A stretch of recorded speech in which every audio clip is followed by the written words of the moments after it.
We had one quiz on Sabriel. I know I meant to do a second one. No, we probably won't. Probably won't. That's fine.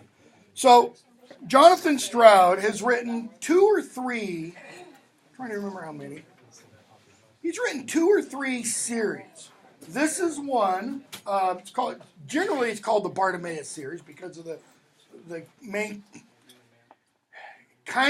character, though he's not really the main character per se. It's Nathaniel who's the main character, but it's narrator kind of.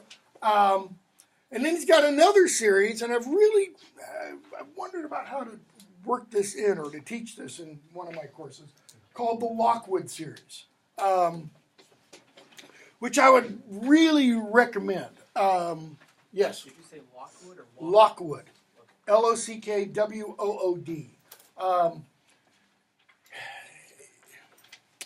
Which is really interesting. It's set in London, as this is. And the premise behind that series is there's an outbreak of ghost problems.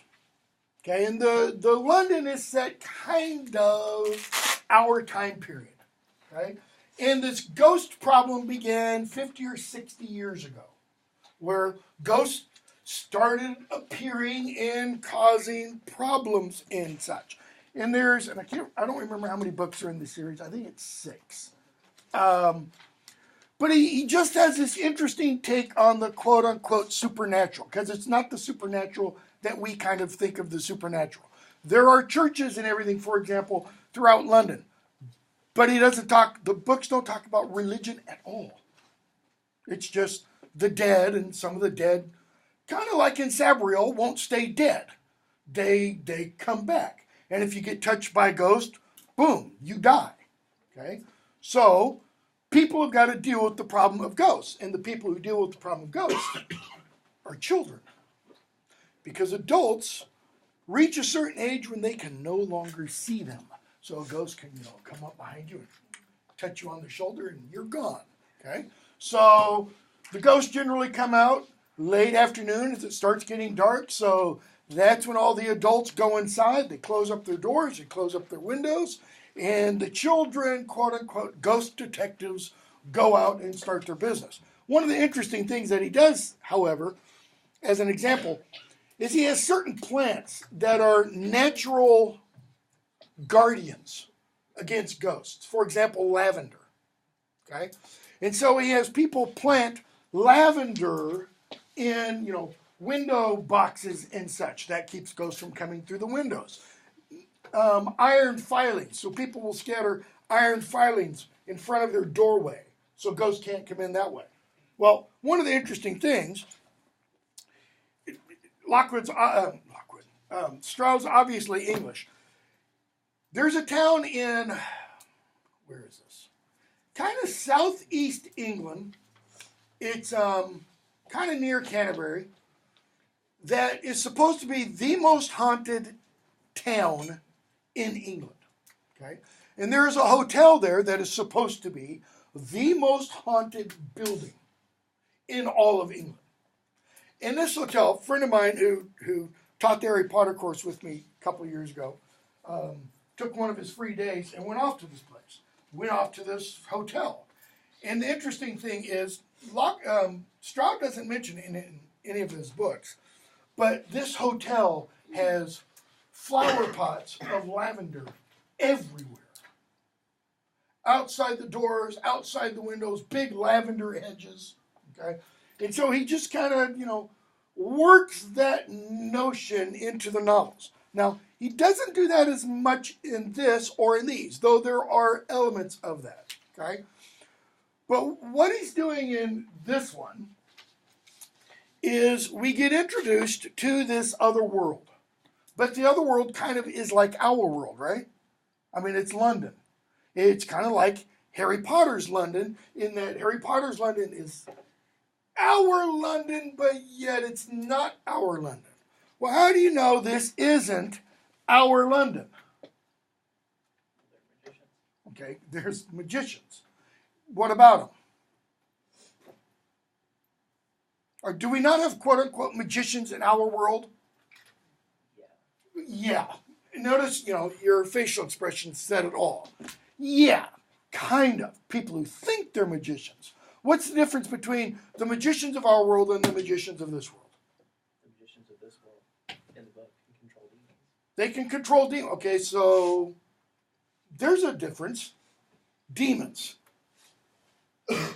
If in our world people talk about demons, they kind of do it from one of two ways. What are the two possible ways? Religious perspective, demons are what? Fallen angelic beings, and so what do you do with them? Nothing, right? You back away, you stay away, you call in an exorcist, that kind of thing, okay? What's the other way? Exactly. They're myths. Jinnies, D-J-I-N-N-I, modern English, genies, really? They're not real. I mean, we had a sitcom TV series back in the 1960s and early 70s called I Dream of Jeannie, and the genie's name was Jeannie, okay? Robin Williams, Aladdin, okay? Where he played, did the voice of the genie. Why is something like that? One reason, that something like that is so successful is because it's not real. It's entirely made up. And yet, what Stroud is doing, he's just saying, okay, suspend your disbelief for a moment and imagine a world like this. Okay? So, you've got magicians and non-magicians, right? Who rules? The magicians. The magicians. The government is made up of magicians. So what about, I won't say this about you, what about people like me, who isn't a magician? Where do I fit? Where do we fit in this society? Insignificance. Yeah, we're nothing. Okay? We're nothing. So, the title, Amulet of Samarkand. What's an amulet? Necklace. It's the protective. It's a necklace. Is it just a necklace? No. I'm wearing a cross around my neck. Is that an amulet? It absorbs. It has like a special 7 of power or something to it. Okay, this particular one does. This particular amulet is the amulet of Samarkand. But just amulet, just that in and of itself. Do many people in our world walk around wearing amulets? No. Because what is an amulet thought to have? Magical power or powers. Okay? Protective powers generally. You don't use an amulet, for example, to curse somebody else. You use an amulet to, for yourself, ward off evils, etc. Samarkand. Where is Samarkand? Is it made up? No, it's not made up. It is very real. It's very real and it is very old. It's right in the middle. Well, I'll take that back. Today it's the second largest city in Kazakhstan. Okay? It's on what was called the Silk Road that led from the Mediterranean to China.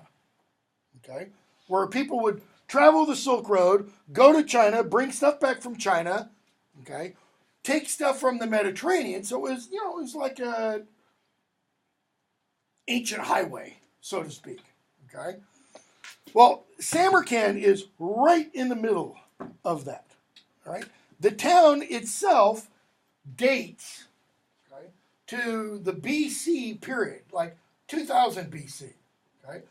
We know people have been living there. I was just doing a little bit of research this morning because I remember I talked about the background of the town. We know people have been modern humans, have been living there since at least 40,000 BC. Okay, so, it goes way back in terms of settlement and such. So, it's the Amulet of Samarkand.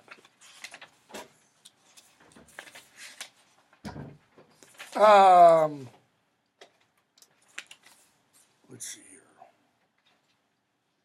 First chapter. We see, no, Let me start over. How does Stroud begin? Does this novel follow chronological order? No. Does it begin this way? This is a Latin term, means in the middle of things. Sort of, kind of. Is it flashback? Yeah. Okay. In medias res and flashback can be very similar. Chronological means you start at the beginning, you go all the way to the end, and in the beginning was the beginning, then the middle, and then you have the end. In medias res means you get dropped down in the middle, and then you find out about stuff that happened earlier on. Okay? The Lord of the Rings, for example, is kind of in medias res, right? Because that whole second chapter of the Fellowship of the Ring, titled The Shadow of the Past, is all background information. It's stuff that happened a long time ago. And then the second chapter of the second half of the Fellowship of the Ring is also background information. It's the Council of Elrond chapter. That's when you go even farther background. It's not flashback, though. Okay?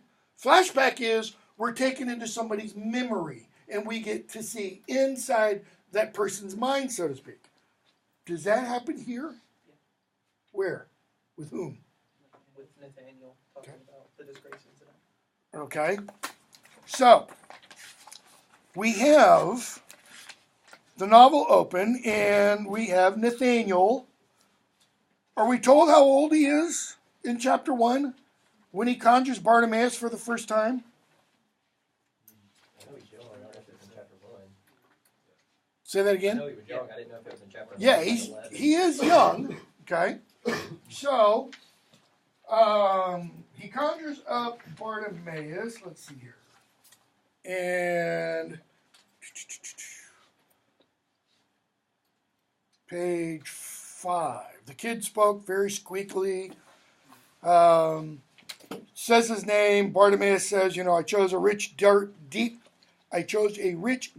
dark, chocolatey sort of voice, the kind that resounds from everywhere and nowhere, makes the hair stand up. Whose voice do you think fits this kind of description? James Earl Jones. Perfect. Maybe Morgan Freeman, but it's not it just doesn't have the deep resonance that, James Earl Jones's does. Kid kind of, I charge you to answer, etc., etc.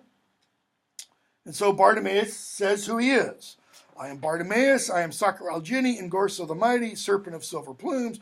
I've rebuilt the walls of Uruk, real place. Karnak, real place. Prague, real place. I've spoken with Solomon. I've run with the buffalo fathers of the plains. Go from the old world to the, so to speak, new world. I've watched over old Zimbabwe till the stones fell. Look it up. Old Zimbabwe is this fortification that's thousands of years old in the middle of Zimbabwe. We have no idea who the people were who built it. Okay? It's this civilization that seemingly was lost to time. Okay? So he goes on and charges Bartimaeus what he wants him to do and such. Get to the end of that first chapter, page 8. All right? The kid says, I'm not afraid of you. I've given you your charge. I demand you go. Second dismissal. There was power in this child, though he was very young. Okay? So Bartimaeus goes and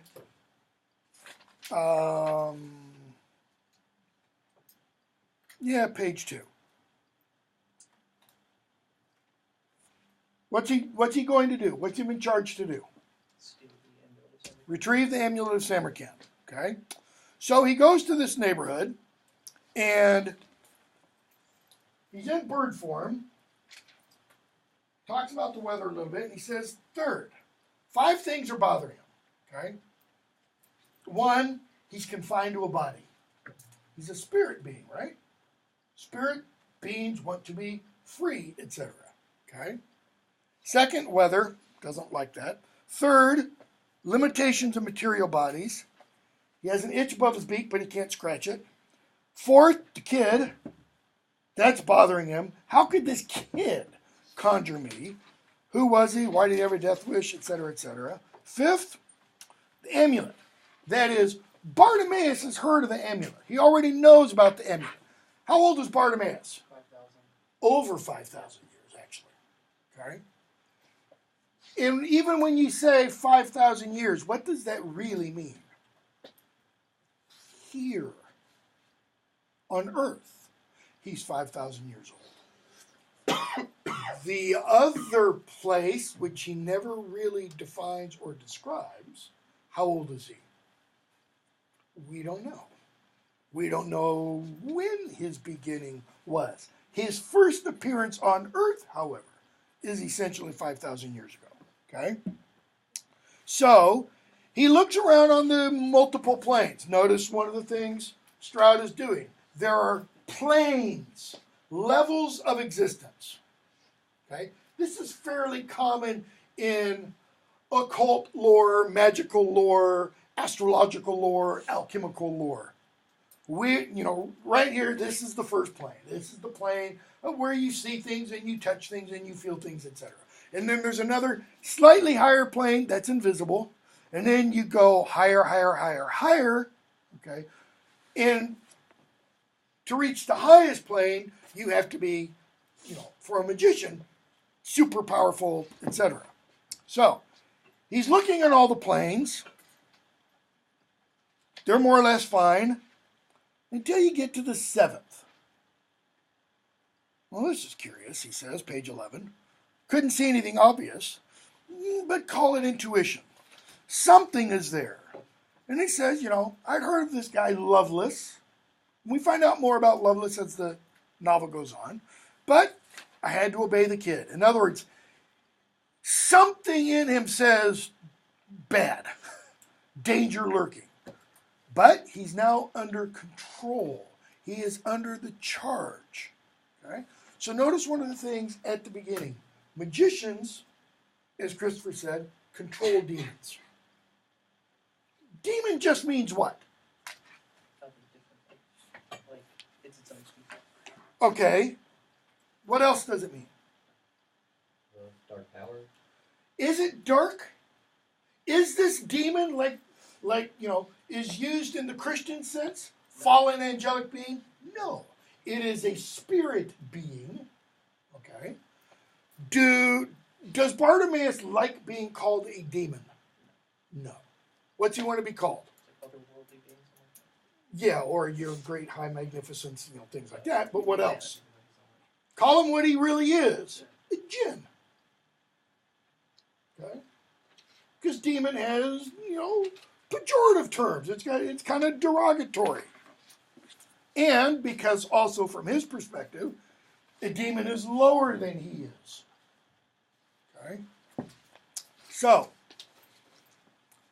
chapter 3 checks out the seventh plane again. Still nothing there, but he doesn't like what he feels. So, I'm going to skip a bunch. If you didn't read the footnotes, read them. If you don't read the footnotes, you're missing 90% of the humor in this novel. And Stroud has an amazing sense of humor. For example, look at page... let's look at the one on page 14. Chapter 4. The footnote is... so he in Lovelace's house, and he's thinking, there's a beautiful young woman in the house, big hair, big eyes, dark hair, bobbed, etc. I would appear in her guise tomorrow when I went back to visit that kid, only naked. Let's see how his very steely but ever so adolescent mind responded to that. Footnote. For those who are wondering, I have no difficulty in becoming a woman, nor for that matter a man. In some ways, I suppose women are trickier, but I won't go into that now. Woman, man, mole, maggot, they're all the same when all's said and done, except for slight variations in cognitive ability. According to Whom? Bartimaeus. Whose cognitive ability is? Significantly higher. Exactly. So his point is man, woman, maggot, mole, low mammalian creature, doesn't matter. You're pretty much all the same. Okay? Now go over to page 16 in the footnote. Where is the footnote there? I nearly buzzed with boredom. Footnote. A human who listened to the conversation would probably have been slack-jawed with astonishment, for the magician's account of corruption in the British government was remarkably detailed. Okay?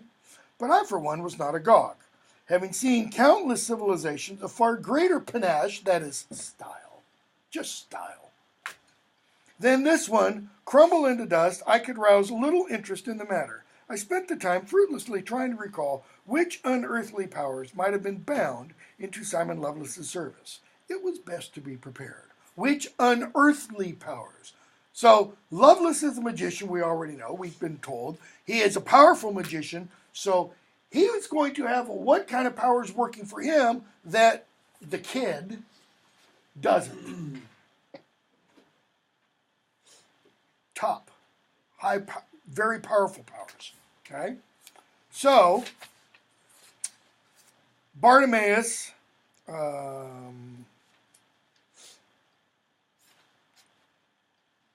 Go to 18, middle of the page.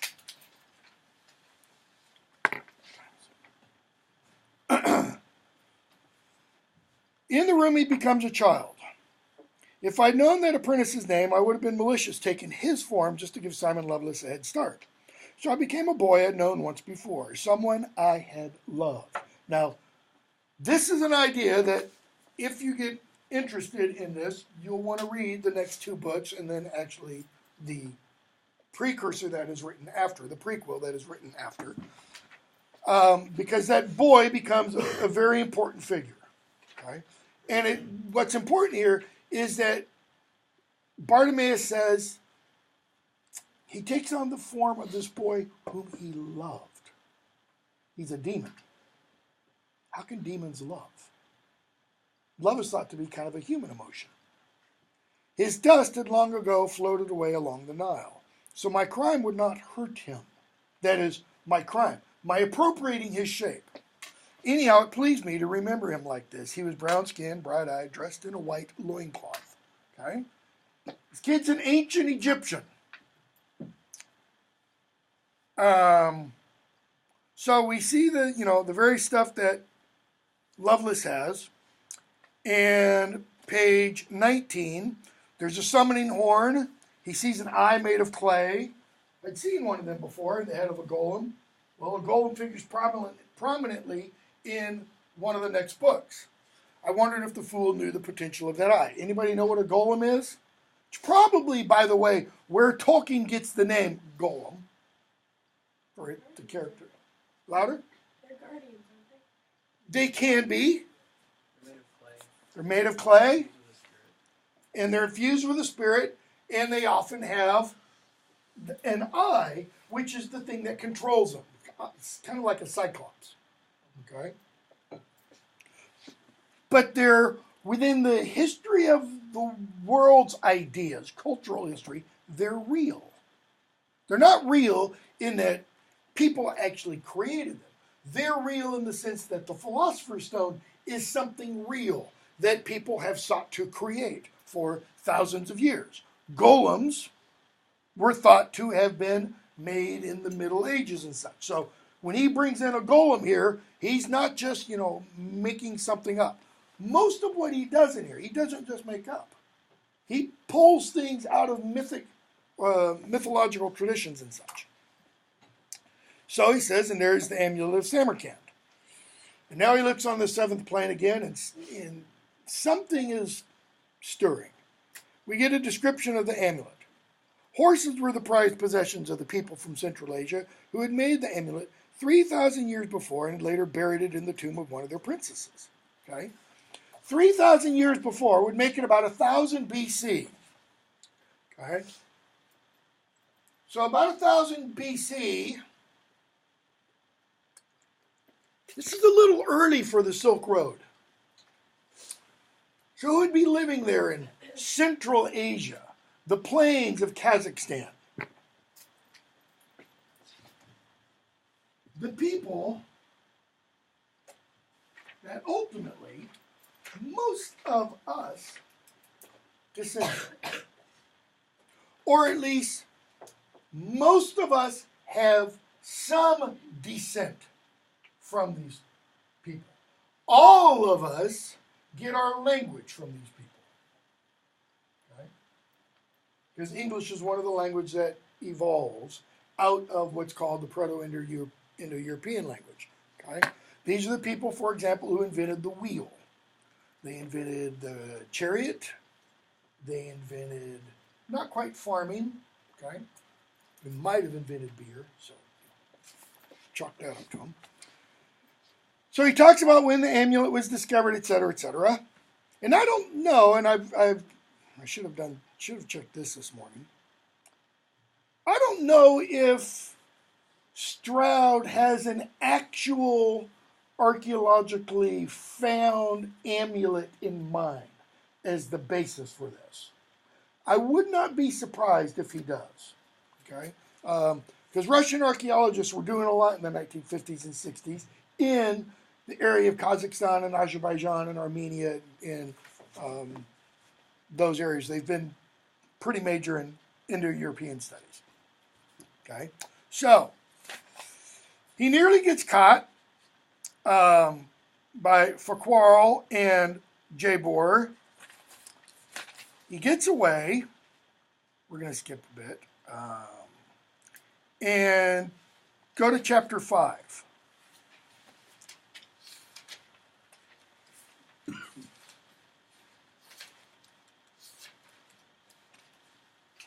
Just a second.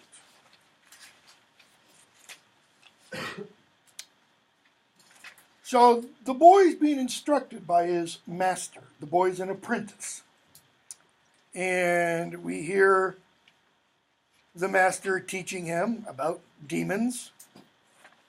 Okay. And he asks the boy, have you ever seen a demon? He says, no, I mean, in books, etc. So his master gives him a task to do. Top of page 29.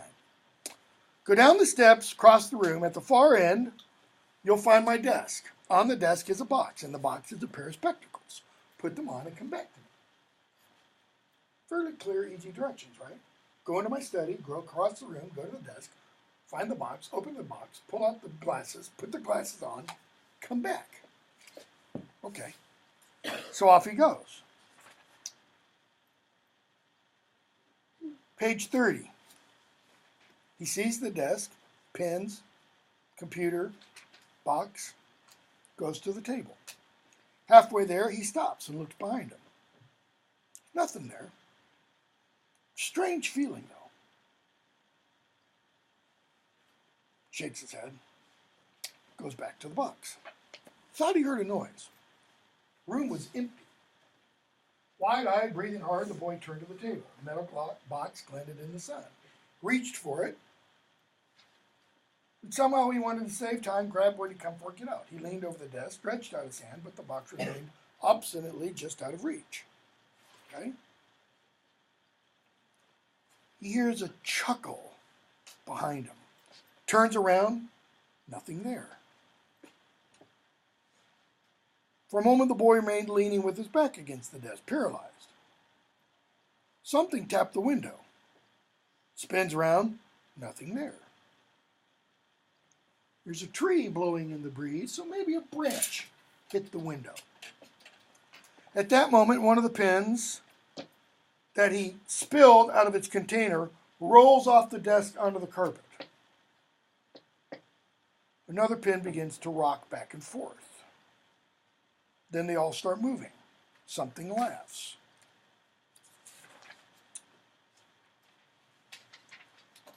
He gets the glasses out of the box, page 32, has them in his hand, and is running for the door.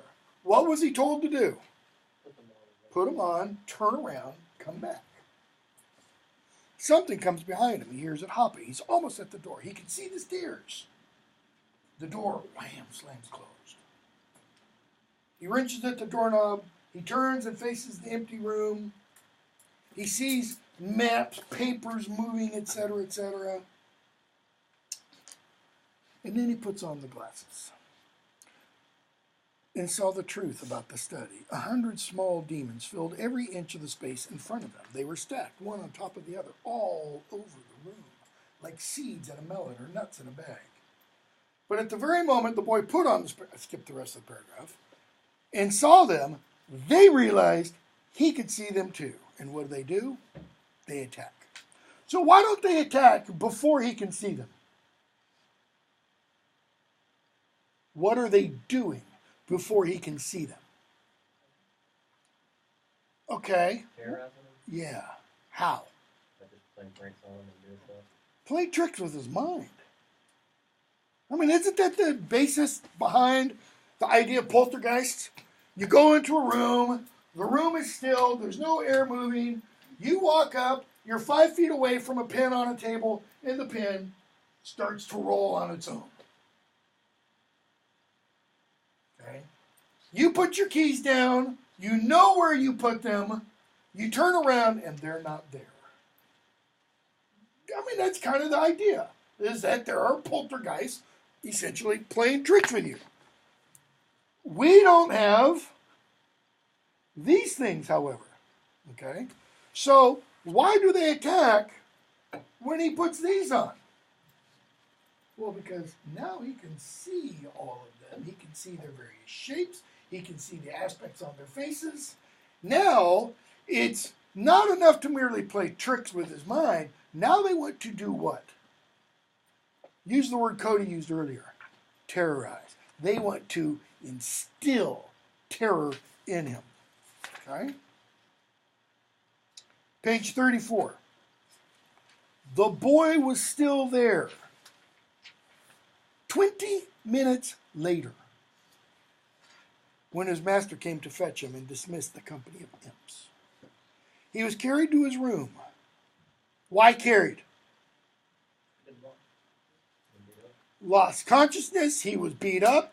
He was in catatonic shock. For a day and night he did not eat. For a further week he remained mute and unresponsive. But at length he regained his speech and was able to resume his studies. Okay, so describe his master. Okay, he's cruel. He's a ick. This was one of Nathaniel's earliest experiences. He did not speak of it to anyone, but the shadow of it never left his heart. And we're told he was 6 years old. 6 years old. Why does his master do that to him at 6 years old?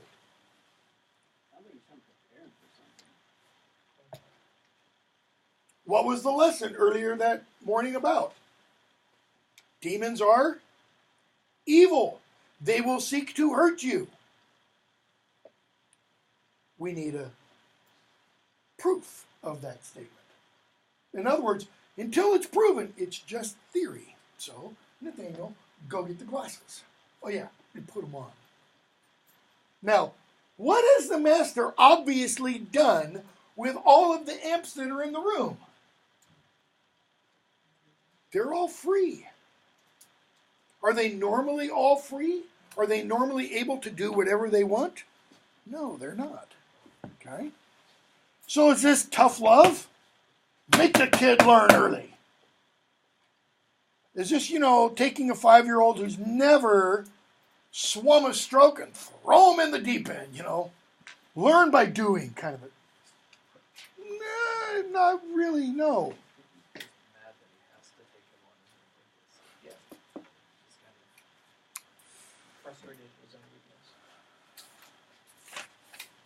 Okay, so the next chapter is Bartimaeus. We're going to skip a bit.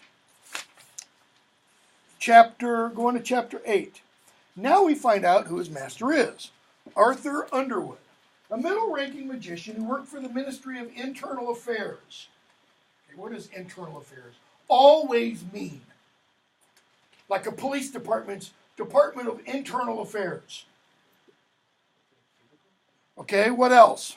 What do they always do? Just talk to each other and solve Okay, Phone calls. they solve what kind of crimes? Internal affairs. They're looking for problems within the police department. Okay? An inspector general, for example, for the government. An inspector general doesn't go out and look at problems outside that inspector general's, particular bailiwick, so to speak. If you have an inspector general in the State Department, the inspector general looks at problems within the State Department. His job is to work in the department that polices, so to speak, okay, the magicians. So, how well liked, no matter what his level, is this guy going to be? Not very much. Not very much. Okay? He never had an apprentice. He never wanted one. He is quite happy on his own, but he's told he has to. So, why do they do apprenticeships the way they do? Okay? How does apprenticeship work in this world? Well, let me rephrase that. Start with our world. How do apprenticeships work here? Let's say today. You volunteer. Okay? It's not necessarily simply volunteering. That is, you don't apprentice at the Red Cross by volunteering.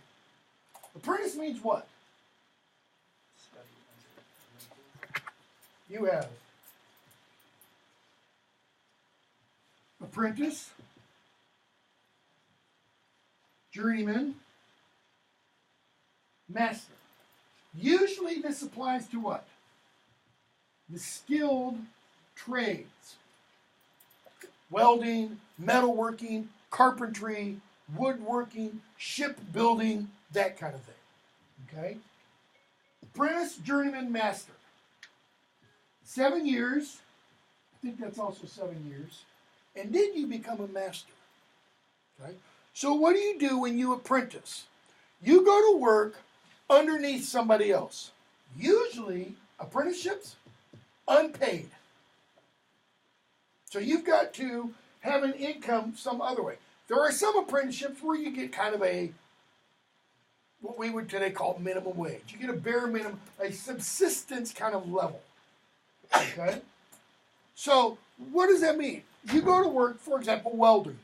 In the apprenticeship, you learn the basics of welding. Okay? You do that then for 7 years. Then you become a journeyman.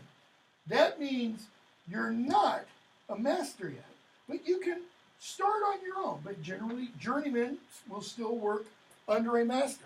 Once you've completed that training, then you're regarded the very best you can be.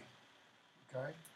So, here, it's a little bit different because this, in our world today, this is voluntary. Okay? Does Nathaniel have any choice in this matter? Who does have a choice? There's really only one person or one set of persons, if you want, who have a choice in this. Bingo. His birth parents. What do? They sell them. So, is it apprenticeship? Or is it slavery? Because he's sold to the government, essentially. And the government assigns who he will be, quote unquote, given to. All right? So, find out his birth records have been destroyed. He doesn't know who his parents are, etc. And what happens when the boy is picked up by Underwood? He goes, the kid's, been crying for a while. He says, I'm your new master. I'm Underwood. Come with me. And eventually takes him by the hand. Okay? Meets his master's wife, whose name is Martha. She asks him his name. Okay? And he tells her, well, what's supposed to happen to his name? His birth name. It's supposed to be erased. Yeah, how do you do that up here?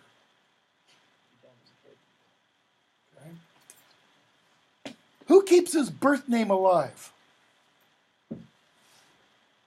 3 people. Himself, Martha. Does Arthur ever call him Nathaniel? No. The art teacher, Mrs. or Miss, I can't remember which. Lucians. Okay? So 3 people.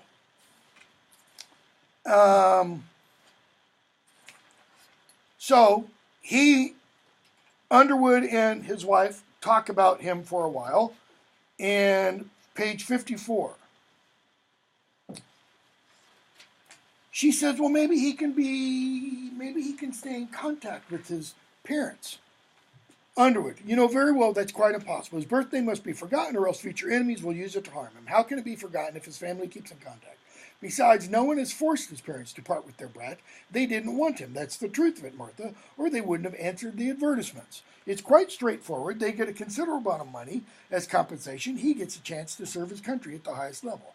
Notice the difference, for example, between Stroud's understanding of magic and a world in which magic exists and J.K. Rowling's. In J.K. Rowling, can you buy into the magical world? No. You're either born with it or you're not. Is Nathaniel born with magical ability? No, he's not. So where does he get it? Okay, you can say demons. Where does he get the demons? Study. Reading, memorizing, lots of books, lots of spells. Learning how to draw a perfect circle. And within that, a pentangle. Okay? Learning how to recite charms perfectly, because if you get one vowel off, one intonation off, you might allow whatever the spirit is you're summoning to harm you, etc. Okay? So we hear on page 54, magicians aren't allowed to reproduce. Why? That road leads to competing dynasties, family alliances. It all ends in blood feuds. Well, little clue, you still have blood feuds by the time you get to the book 3. It's just that they're not blood passed on. You still have dynasties. You have dynasties of what? Friends. Okay? Dynasties of, power structures. So, they continue talking. She keeps calling him, by his name, etc., etc. And Nathaniel gets tested by a variety of people in his own master and such. Page 59. He's talking to one of his tutors, Mr. Purcell, history/government teacher. And he asks Nathaniel, what is the chief purpose of our noble government? To rule us? No, to protect us. What's the difference between rule and protect? Domineering versus beneficial. Exactly. Rule means we have the control, we have the power. Okay? What is Nathaniel being trained for? Government. So notice what's developing in his mind. I'm being trained for power. I'm being trained to control others.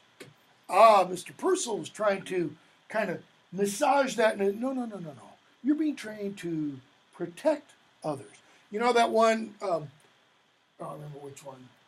One of the stupid Transformer films. A cop car gets turned into a, what are the evil Transformers called? Decepticon.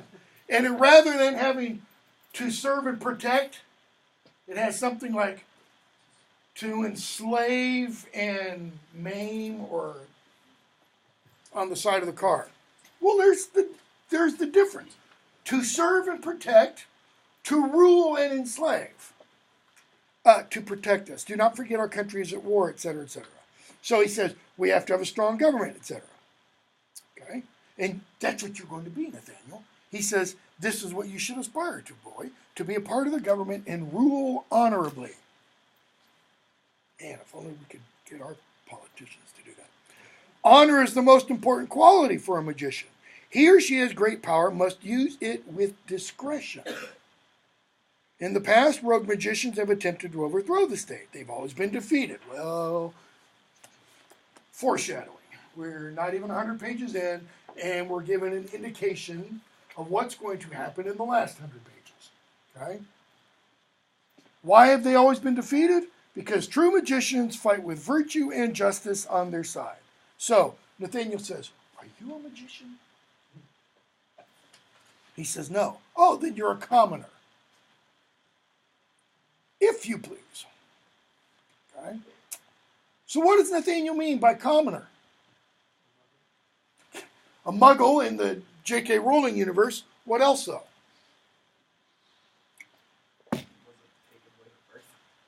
Okay, wasn't taken away at birth.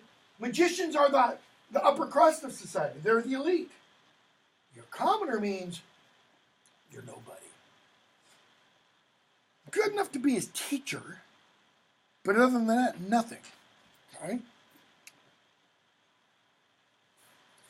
So, we're going to skip a bunch again.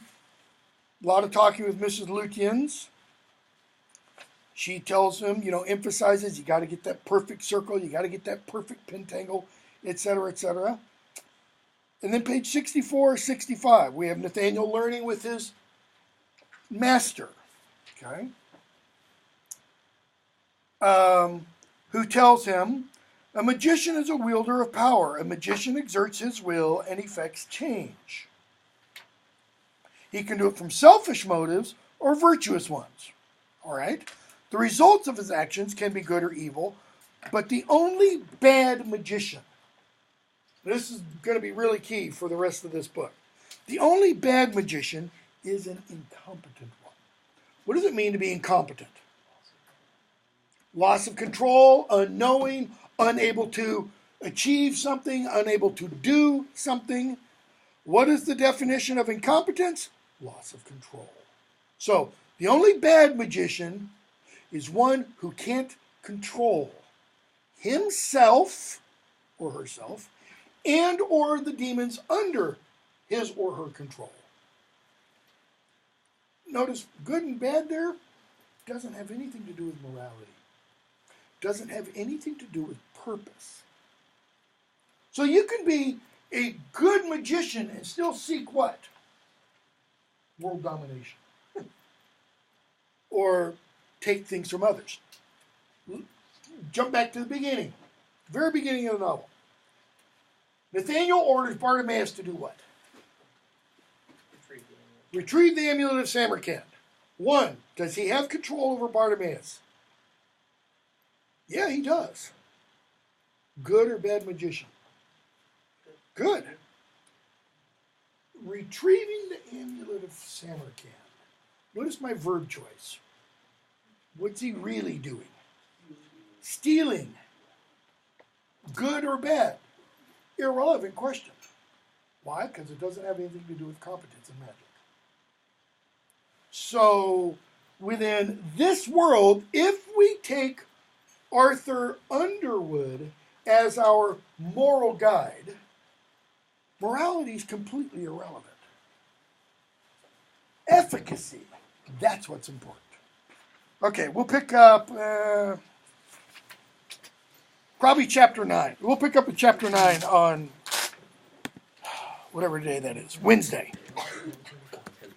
And we're going to try and get up to about 182.